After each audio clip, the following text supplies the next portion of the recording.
Dieu! Pas vraiment les mots que l'on a envie d'entendre dans la bouche de la sage-femme en train d'aider votre épouse à mettre votre bébé au monde. Mérida était bien trop occupée à pousser et à souffrir pour s'en rendre compte, mais moi, j'ai très bien entendu.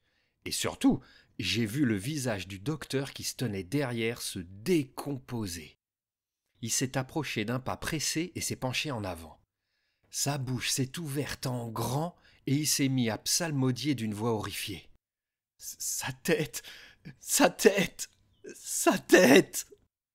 La sage-femme a reculé brutalement, heurtant le médecin qui a basculé en arrière. Ils sont tombés tous les deux, et sans quitter un instant le bébé des yeux, ils ont reculé en rampant, avant de prendre la fuite comme s'ils avaient vu le diable. J'étais à côté de ma femme, je lui tenais la main, je ne voyais pas ce qu'ils avaient vu, et je suis resté un instant interdit, figé comme une statue. Mon cerveau refusait d'accepter ce qu'il venait de se passer.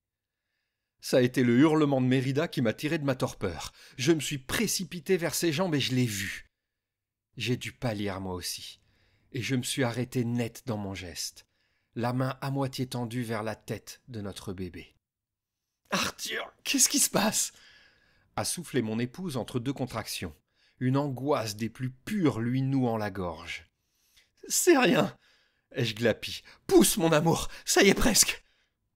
J'ai attrapé la tête, déjà couverte de fins cheveux noirs, comme ceux de sa mère, et pourtant si différente. Indescriptible. Je ne comprenais pas ce que je voyais. Je savais seulement qu'il fallait délivrer Mérida et accueillir notre enfant, tel qu'il était. Il le fallait. Mais le contact avec ce crâne si différent était tellement étrange, terrifiant. Je n'étais pas dégoûté, pas du tout. J'étais dans l'incapacité de comprendre ce que je voyais, ce que je touchais. Il n'y avait aucun angle, aucune ligne droite. Il y avait des formes plus droites que d'autres, oui, mais rien n'était vraiment rectiligne. Il n'y avait que... Je crois qu'il n'existait pas de mots dans notre langue pour le décrire. Et ce que je ne pouvais formuler, je ne pouvais le comprendre. Je ne l'ai appris que bien plus tard. Ce mot existait dans une autre langue, plus vieille encore que celle des anciens constructeurs. Ce mot, c'était « rond ». La tête de notre bébé était ronde. Et pourtant, il n'existe rien de rond dans ce monde. « C'est une fille », ai-je sangloté en la regardant d'un air ébahi. « Montre-la-moi » a ordonné Mérida, essoufflée, pantelante et dévorée par l'inquiétude.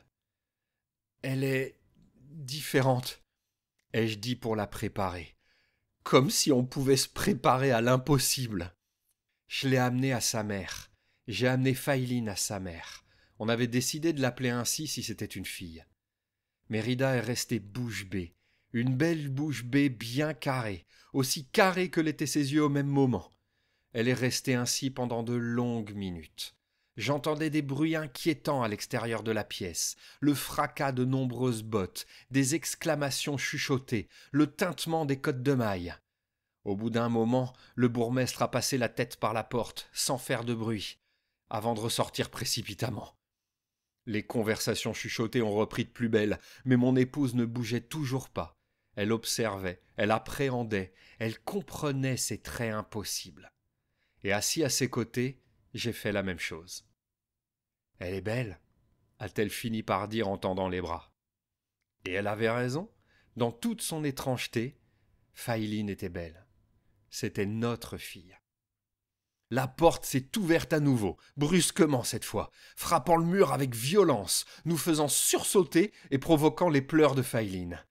J'ai tourné la tête et jeté un regard mauvais à l'intrus. Qui osait troubler notre communion ? Je me suis détendu en reconnaissant Varne, le forgeron, un bon ami à nous. Mon regard est devenu interrogateur, mais il ne me voyait plus. Il avait les yeux rivés sur notre bébé. « Bah la vache !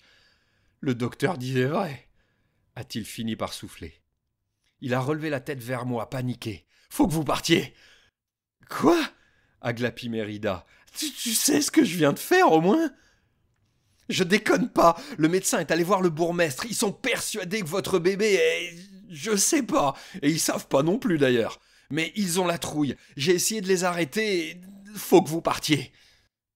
Il y avait des acclamations dans la rue. Des villageois hurlaient, et ça ne ressemblait pas à des manifestations de joie.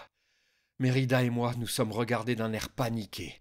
Elle était trop faible pour courir, trop faible pour se défendre. Elle venait d'accoucher par tous les blocs. « J'ai garé ma carriole sous votre fenêtre », a dit Varn sans réussir à ne pas fixer Failine. « C'est tellement bizarre. »« Bon, allez-y, prenez-la. C'est mon cadeau pour la naissance. Filez, je vais essayer de les retenir. » Il y a eu 3 coups sourds à la porte, et il s'est précipité pour la bloquer. Ce gars passait ses journées à cogner sur du métal chauffé au rouge. Il ne serait pas facile de l'ouvrir s'il ne voulait pas qu'elle soit ouverte. « Merci, Varn. » ai-je soufflé en attrapant Mérida par les épaules. Je l'ai aidé à passer par la fenêtre, et je l'ai suivi aussitôt. Les villageois essayaient d'enfoncer la porte, et il n'y avait plus que notre ami pour les en empêcher. Il grognait sous l'effort, donnait de grands coups d'épaule dans le battant à chaque fois que la foule réussissait à le pousser de quelques centimètres. Je lui ai jeté un dernier regard. Il m'a fait un sourire timide, et j'ai sauté dans la carriole. « Ils sont là-bas » avons-nous entendu hurler au coin de la rue.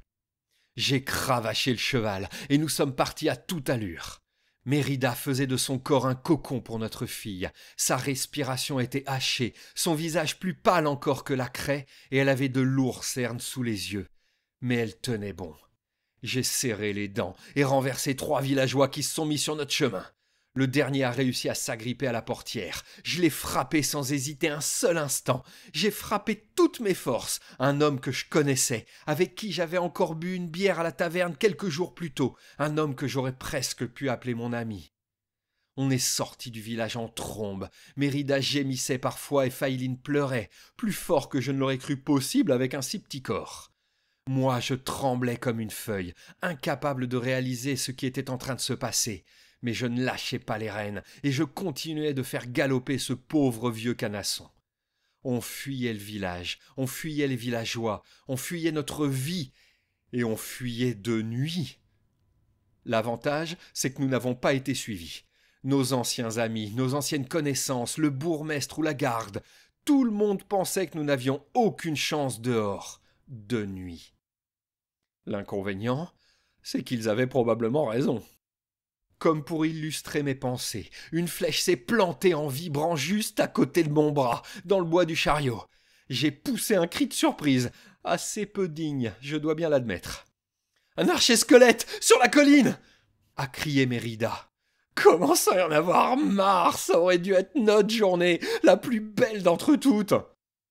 Sans lâcher Failine, elle s'est retournée pour fouiller dans le chariot. Elle a soulevé la couverture qui recouvrait tout un tas de matériel jeté en désordre, qui sautait et se mélangeait à chaque chaos sur la route. Mérida a cherché dans tout ce fratras en pestant avant d'enfin brandir un arc court. « Ah, ça, c'est bien. Chérie, tu peux me passer la flèche à côté de ton bras, s'il te plaît ?» Je me suis exécuté, en même temps qu'un autre projectile me passait au ras de la tête et allait se perdre dans les fourrés. Mérida a encoché, bandé l'arc et s'est tourné droit devant nous, alors que l'archer-squelette était déjà en train de disparaître dans notre dos. J'ai poussé un juron bien senti en voyant le creeper debout au milieu de la route. La flèche l'a touché en pleine tête, ou du moins en haut de son corps. C'est difficile de différencier la tête du reste de ces bestioles. Il a explosé sans crier gare, creusant un gros trou sur le chemin de notre carriole.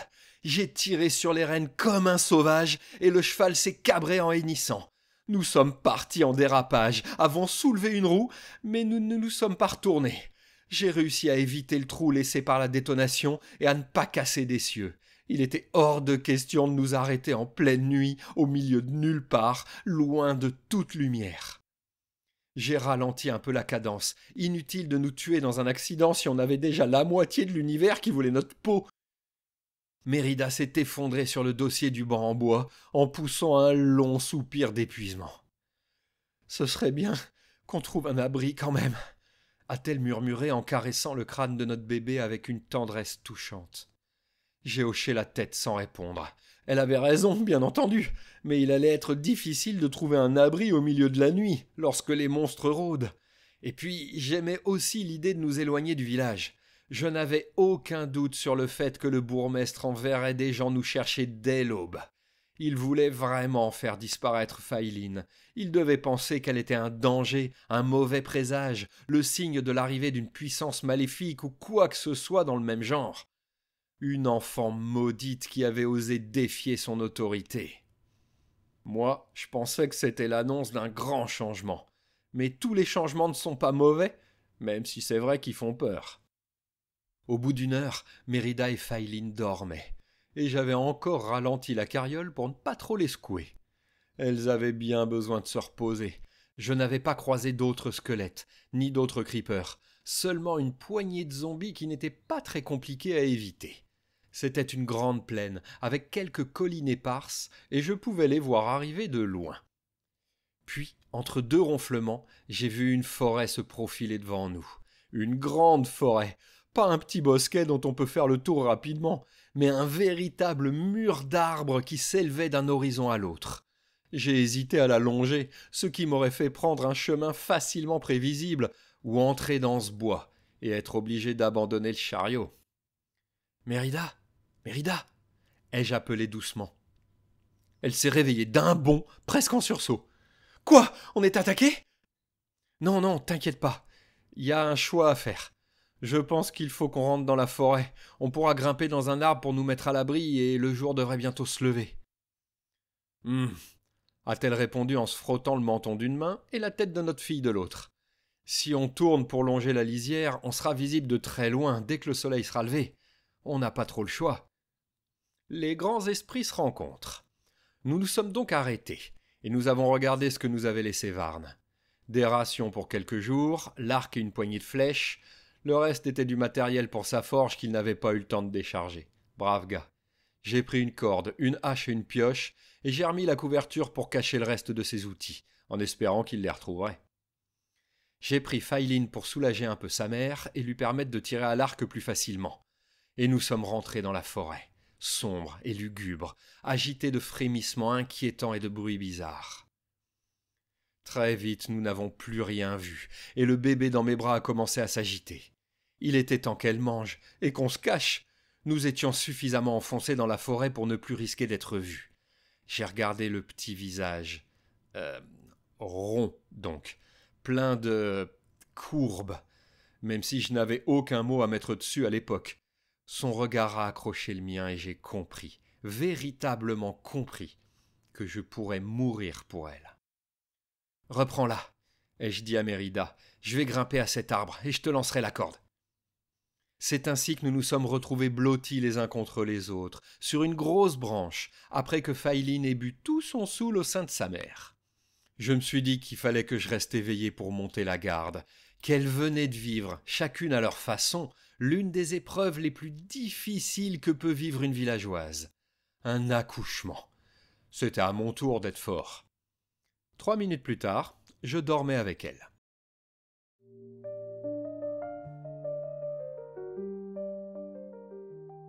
J'ai été réveillé en sursaut par un sifflement menaçant et par le cri de Failine. J'ai ouvert les yeux aussitôt et j'ai bondi pour me mettre debout. Mauvais réflexe, j'ai failli tomber de l'arbre.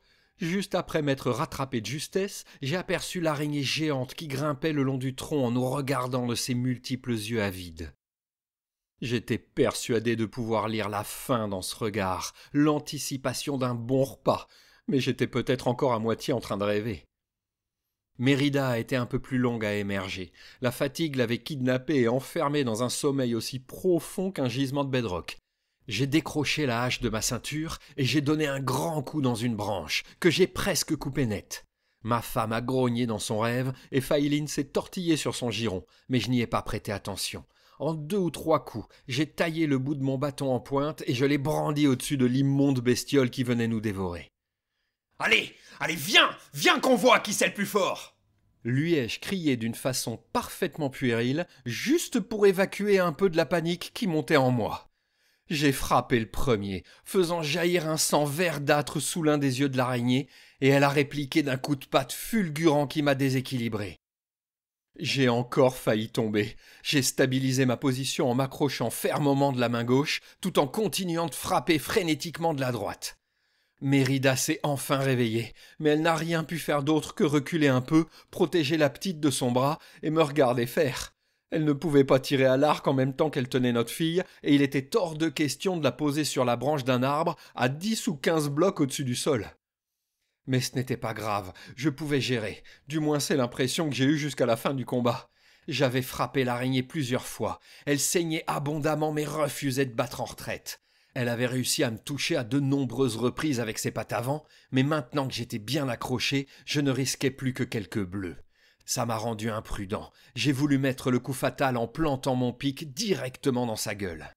Je ne m'attendais pas à sa réaction. Au lieu de chercher à l'esquiver comme elle le faisait depuis le début, elle a avancé brusquement, s'empalant sur la pointe en bois, mais réussissant à me mordre avec ses chélicères suintant un liquide transparent. J'ai senti le poison pénétrer ma chair et mon sang comme si c'était de la lave. Une brûlure atroce a remonté le long de mon bras et j'ai lâché mon bâton, entraîné par l'araignée qui est tombée de l'arbre. Mérida s'est précipitée vers moi en retirant son foulard. « Ne bouge pas !» m'a-t-elle ordonné. Elle m'a fait un garrot autour du biceps avec son joli tissu rouge carmin qu'elle aimait tant. « Mais je vais le tâcher !» ai-je protesté sans réfléchir. « Non mais tu t'entends !» s'est exclamée mon épouse. « On le lavera ou on le jettera, on s'en fout. Pour l'instant, l'important c'est que tu descendes de cet arbre avant que le poison n'ait trop progressé. Ne t'inquiète pas, il n'est pas mortel. En général, en tout cas. Mais tu vas tomber si tu restes ici. Allez, on y va !» Ma tête commençait à tourner et mes pensées étaient déjà embrouillées, comme si j'étais à nouveau dans un demi-sommeil dont je n'arrivais plus à sortir. Impossible de réfléchir, mais je lui faisais aveuglément confiance. J'ai entamé ma descente comme je le pouvais. Mon bras me faisait souffrir, le garrot ralentissait la progression du poison, mais ne l'empêchait pas totalement. Je sentais les toxines filtrer dans mon sang, se répandre partout, accompagnées d'une douleur cuisante et de vertiges de plus en plus importants. Je me suis arrêté, et c'est Mérida qui m'a crié de continuer, qui m'a encouragé, qui m'a parlé pour me maintenir concentré. Je crois que sans sa voix, je ne serais jamais arrivé en bas. Enfin, si, mais beaucoup trop rapidement. Pendant ce temps, elle s'entourait la taille avec le haut de la corde, la remontait dans son dos, la passait sous sa veste et fabriquait un petit nid douillet pour notre fille. C'était notre premier enfant, mais elle s'était beaucoup entraînée pour passer le temps pendant sa grossesse. Les mains libres, elle a pu m'aider à marcher pendant que nous nous enfoncions dans la forêt. Régulièrement, je la voyais grimacer de douleur, mais elle ne s'est jamais plaint. Alors je me suis efforcé de faire pareil malgré mes muscles qui me lançaient et mon crâne que j'aurais juré en cristal brûlant, prêt à se briser au moindre choc. Nous avons progressé toute la journée et nous étions prêts à passer une nouvelle nuit perchés dans un arbre lorsqu'un petit fortin en pierre est apparu, dans une clairière, bien à l'abri dans la végétation dense et épaisse. On ne l'a vu qu'en arrivant dessus. C'était une chance folle, une excellente cachette. J'ai fait un sourire fatigué à Mérida, qui me l'a rendu sur le même ton.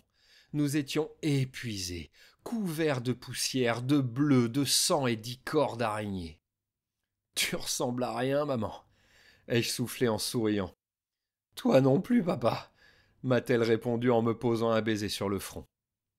Failine a fait un gargouillement bizarre. Je suppose qu'elle était d'accord avec nous. Nous sommes entrés dans le bâtiment tout en hauteur, non sans m'être découpé un nouveau bâton pointu avant. Je commençais à récupérer mes esprits, mais je me sentais encore faible, et Mérida traînait des pieds. L'un comme l'autre, nous n'étions pas suffisamment en forme pour défendre notre enfant maudite. Il fallait absolument que l'on trouve un endroit où récupérer. Nous avons exploré plusieurs salles vides, dont le mobilier avait dû être pillé depuis bien longtemps, avant de nous figer en entendant un sifflement aigu derrière nous. Horrifié, je me suis retourné pour voir le creeper qui s'était approché silencieusement dans notre dos. Mérida a bondi en arrière pour essayer de protéger Failine, et j'ai foncé en avant sans réfléchir. 1 à 2 secondes, c'est le temps qu'il faut à ces saletés pour exploser. 1 à 2 secondes. Et nous avions déjà perdu une partie de ce délai juste en nous retournant. J'ai armé mon bâton et j'ai frappé le plus fort possible dans son ventre. Je n'ai pas frappé des stocks, j'ai frappé de taille. Je voulais le repousser, pas me le faire exploser à la figure. Ça a été une demi-réussite. Le creeper a reculé d'1 mètre ou 2, puis sa détonation m'a frappé avec une violence inouïe. Je me suis senti voler en arrière, et tout est devenu noir lorsque j'ai heurté le mur de pierre.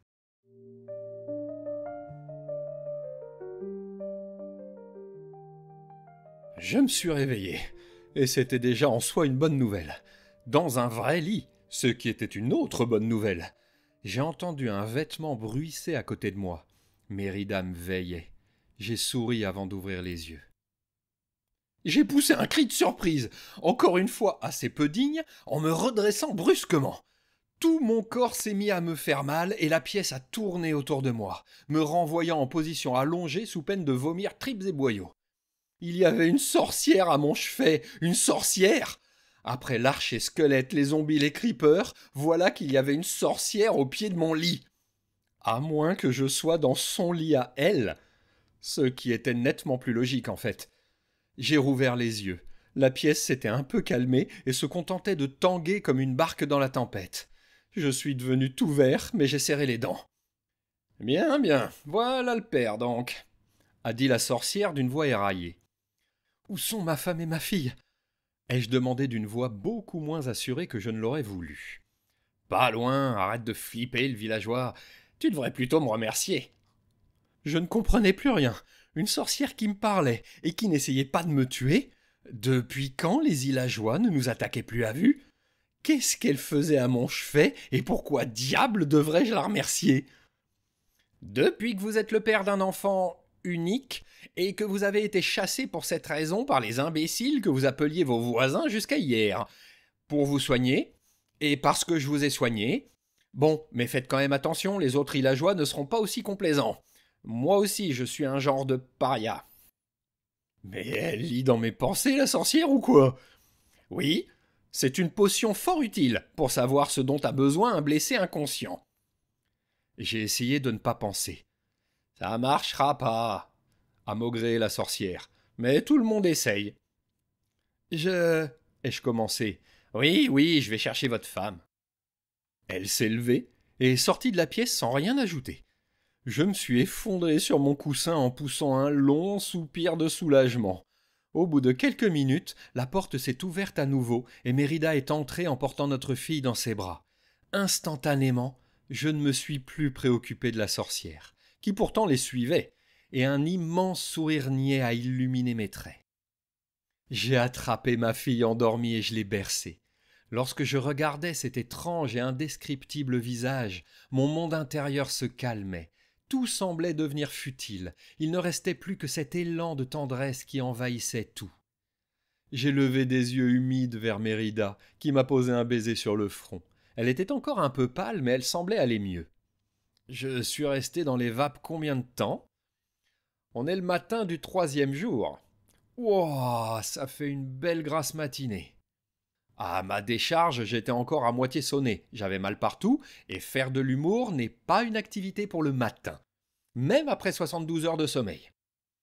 Eh bien, je crois que t'as des trucs à me raconter, ai-je ajouté en constatant que ma blague faisait un flop. Mérida s'est assise sur le lit à côté de moi. Accroche-toi bien, chérie. Moi, j'ai eu 3 jours pour digérer, a-t-elle commencé. Notre fille ne sort pas de nulle part. Je me suis mordu la langue pour ne pas faire la blague. Il y aurait une prophétie annonçant sa venue, une ancienne prophétie, une très ancienne prophétie. Les anciens constructeurs? Ai-je demandé.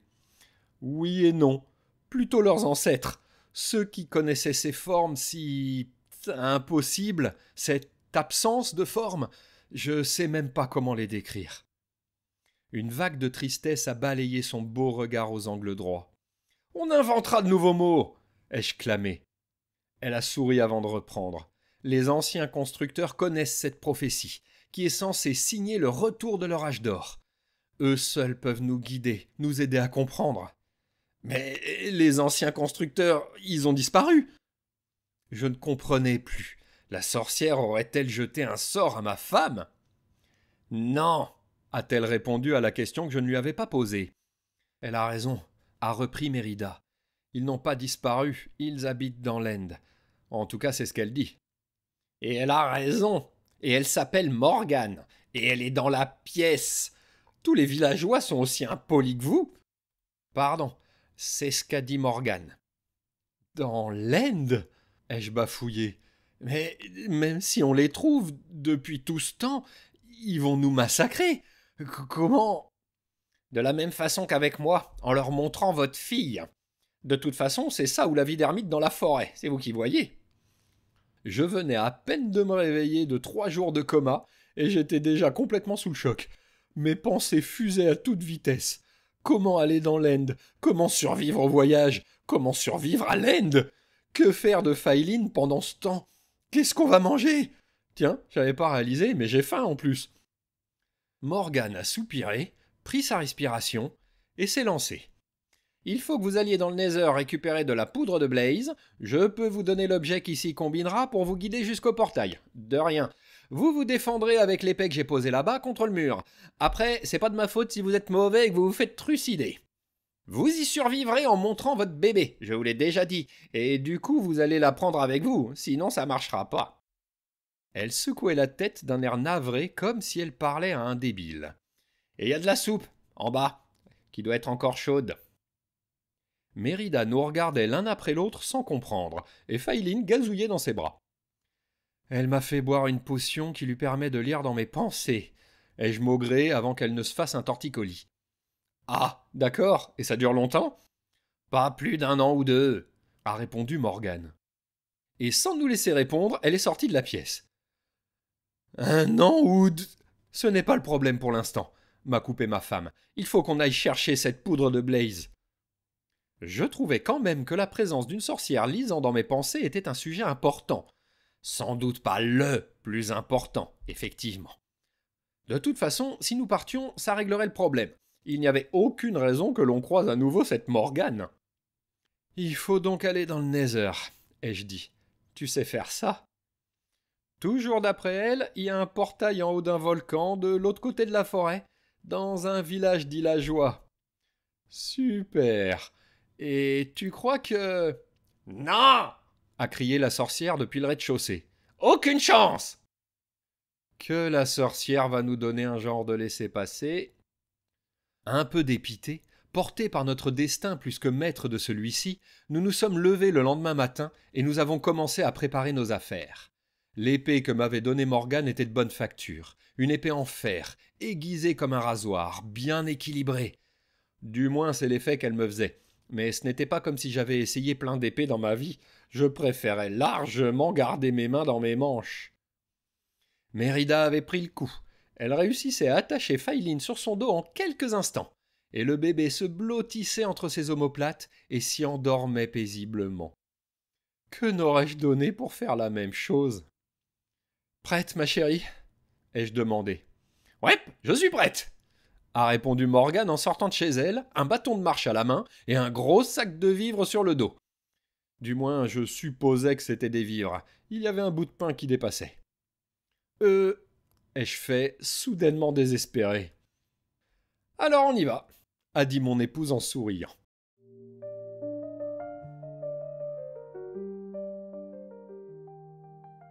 Deux jours. Il nous a fallu 2 jours pour finir de traverser la forêt et grimper le volcan. C'était épuisant. Mes douleurs se réveillaient et Mérida souffrait encore des séquelles de son accouchement. Nous sautions de bloc en bloc le long du flanc de la montagne, en portant Faïline à tour de rôle. Lorsque c'était le tour de mon épouse, je faisais très attention à toujours rester derrière elle, vigilant au cas où elle glisserait. Ce n'était pas le moment de tomber, pas avec un bébé sur le dos.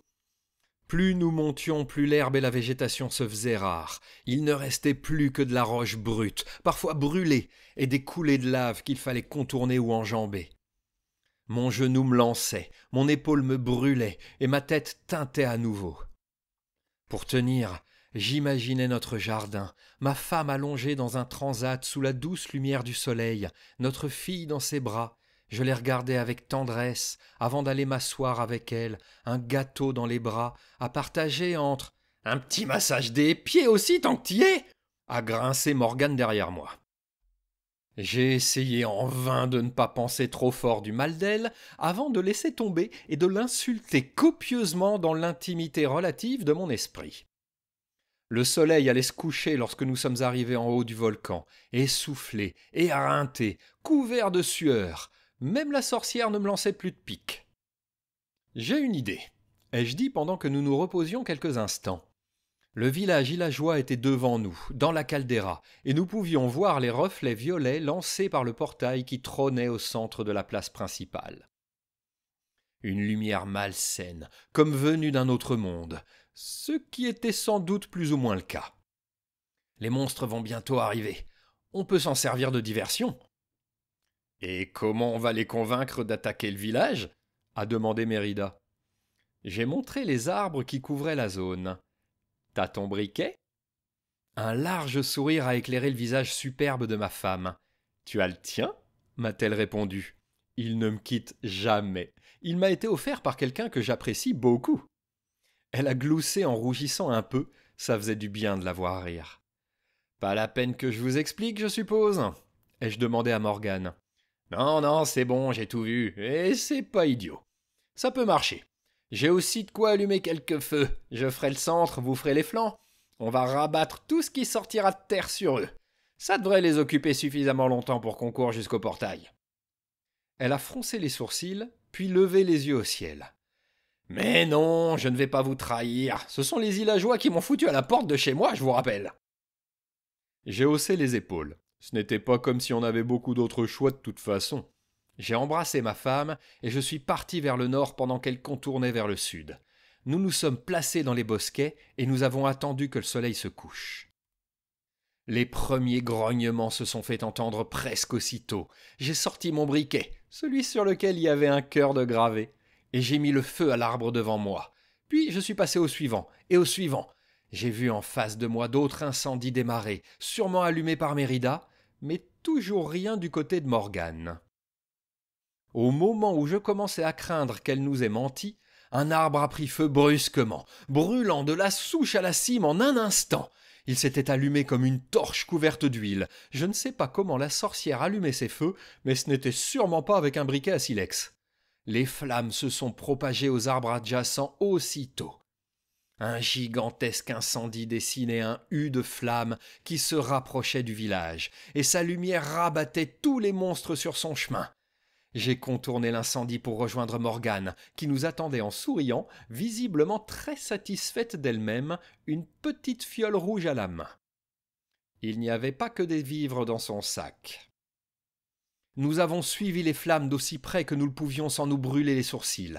Faïline gazouillait joyeusement en regardant volter les braises portées par le vent, et il fallait bien reconnaître que c'était joli, toutes ces petites lucioles ardentes qui brillaient dans la nuit. J'ai failli être surpris par le zombie. Il s'est découpé soudainement dans les flammes, courant droit vers moi. Il avait essayé de fuir dans le mauvais sens et avait pris feu. C'était terrifiant. Je voyais sa peau brûler et se décoller sans qu'il n'ait l'air de souffrir. La seule chose qu'il voulait, c'était moi. J'ai dégainé mon épée et j'ai paré son premier coup de poing au dernier moment. Il s'est ouvert une large plaie au poignet, mais n'y a pas plus fait attention qu'aux flammes qu'il dévorait. Je reculai pour ne pas prendre feu à mon tour, tout en frappant de la pointe de ma lame. Une flèche s'est plantée dans son dos, et Morgane a crié « La tête ! Visez la tête, fichu villageois pacifiste !» J'ai ignoré l'insulte, qui n'en était pas vraiment une, et j'ai plongé la pointe de mon épée dans l'œil de la créature qui avait un jour été autre chose qu'un mort-vivant, et il s'est écroulé tout net. La cloche du village et le vacarme d'un branle-bas de combat retentissaient de l'autre côté de la ligne de flamme. Le moment était arrivé de tenter le tout pour le tout. « Allez !» ai-je crié. « On fonce !» J'ai couru, Mérida et Morgane sur les talons, par un passage étroit entre deux arbres incendiés. La nuit était aussi brillante qu'une belle journée d'été. La chaleur était étouffante et la fumée nous faisait tousser. Mais le spectacle qu'on a découvert en passant de l'autre côté justifiait facilement ces désagréments. Des dizaines de zombies, une douzaine d'archers-squelettes et quelques araignées géantes déferlaient sur les défenseurs. Le premier creeper a émergé des ombres et s'est jeté sur les guerriers. Il a explosé contre leurs barrières. Un instant, il y avait une belle palissade de bois et un groupe villageois armés de haches et d'épées, accompagnés d'un massif ravageur à quatre pattes. L'instant suivant, il n'y avait plus qu'un trou béant dans les défenses du village. Nous nous sommes précipités à cet endroit. J'ai décapité un zombie qui s'approchait. J'ai vu une flèche se planter dans le crâne d'un archer-squelette qui s'était tourné vers nous. Et Morgane a lancé sa fiole rouge sur un villageois qui nous avait repérés et essayé d'attirer l'attention sur nous. Son projectile, lancé en cloche, s'est mué en une intense boule de feu à l'impact, et la pauvre victime s'est mise à courir vers le point d'eau le plus proche. Nous sommes entrés dans le village, en essayant autant que possible de rester à couvert derrière les maisons, et nous avons progressé vers la place centrale. À l'instant où j'ai commencé à espérer que nous y arriverions sans plus d'encombre, 2 villageois sont sortis de derrière une cabane devant nous. L'un d'eux, dans une robe noire qui ressemblait à celle de Morgane, a agité les arbres au-dessus de sa tête, et j'ai vu des mâchoires difformes sortir du sol sous les pieds de la sorcière, qui jura comme un charretier. Je me suis jeté sur le second, qui menaçait ma femme avec une hache, et j'ai paré son cou au dernier moment. On a ferraillé, les mouvements me venaient presque naturellement. C'était comme si je me regardais me battre depuis l'extérieur de mon corps. Une sorte de calme glacial m'avait enveloppé. Je faisais ce qu'il y avait à faire, car je ne pouvais pas faire autrement. « Oh, saloperie, mais tu vas me lâcher !» criait Morgane. J'ai entendu le bruit d'une nouvelle fiole qui se casse, mais j'étais trop occupé à parer et à rendre les coups pour me retourner. Mérida a tiré sur l'évocateur. Une flèche s'est plantée dans son épaule et il a reculé en hurlant. Elle a encoché un nouveau projectile d'un geste fluide et elle l'a tiré dans le même mouvement. La flèche s'est plantée juste à côté de la première et l'Illageois, lanceur de sorts, s'est effondré. Voir son ami tomber a déconcentré mon adversaire pendant une fraction de seconde. Il ne m'en fallait pas plus. Transpercé de part en part, il est tombé à son tour. Je me suis retourné vers Morgane juste à temps pour la voir sortir de la gueule d'un piège monstrueux et à moitié fondu par le liquide qu'elle avait répandu dessus. Il y avait un filet de sang qui coulait le long de sa cheville, mais elle ne semblait pas gravement blessée. « On continue !» ai-je aboyé. Nous avons déboulé sur la plage comme des furieux, sprintant comme si nos vies en dépendaient, ce qui était sans doute le cas, vers le portail du Nether. La porte magique était constituée de blocs d'obsidienne noire et lugubre, au centre de laquelle s'ouvrait un passage de lumière violette, malsaine, qui ondulait d'une manière peu naturelle. « Arrêtez-vous » a crié une voix sur notre droite. Un Illageois fou de rage, armé d'une hache dans chaque main et monté sur un énorme ravageur, chargeait droit dans notre direction, suivi par une demi-douzaine de guerriers. « Ne vous arrêtez pas !» ai-je crié à mon tour. Le portail n'était plus qu'à quelques mètres, et les pillards aussi. Ça allait être serré, trop serré. J'ai brandi mon épée au moment où une fiole bleue a volé vers nos ennemis. Une vague d'eau, beaucoup trop importante pour n'être que le contenu de la bouteille, les a fait trébucher, leur faisant perdre les précieuses secondes qui leur auraient permis de nous rattraper. J'ai rengainé mon épée et j'ai bondi à travers le portail. Le monde a oscillé autour de nous. Les sons se sont déformés. Et brusquement, nous avons été ailleurs.